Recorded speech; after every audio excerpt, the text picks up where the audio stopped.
Hi everyone and welcome back to today's report on Thursday, the 6th of April with me, Rich Pro Market Analyst at Atlantic Markets. Moving on to this dollar yen chart, and the continued sell-off goes. Since we've broken that 111 figure support, it's just basically not stopped, is it? Last few days we've actually seen accelerating selling pressure down 115 ticks on the day, which is over 1% on dollar yen.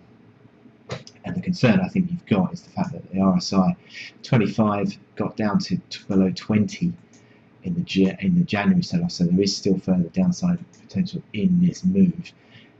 Across the board, bearish outlook on the momentum indicators. Trouble is, once dollar yen starts trending, as you can see here with that February sell-off, it doesn't tend to stop. Does tend to sort of really go, and you've got this breakdown on the trading range, sort of gives you from 111 up towards 114.85. You project that downwards, that's about 385 ticks projected down from the 111, gives you 107.15 as a target. So you've got that as a target at 107.15, which is around about here. So there is further downside potential in this move. Looking at the hourly chart, it's actually accelerating away. What should you do in terms of selling? Well, ideally you want to sell. You wouldn't want to sell when the RSI at 20, and certainly below 20.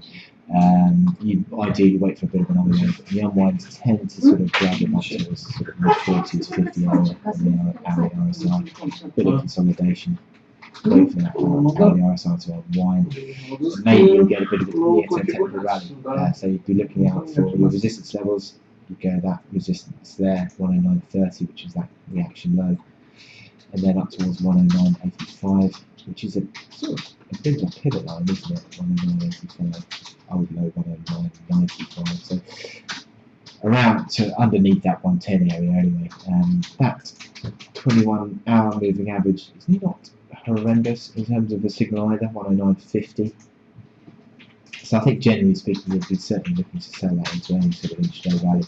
Currently at 20 on the RSI, so you're a bit stretched near term, and maybe as this, well, even looking at this, you've got the beginnings of a possible intraday bounce, but certainly looks like on the daily chart you've got further downside potential, and selling into any opportunity you can intraday seems to be the way to play it. So I wish you good luck in your trading today, and I will speak to you later.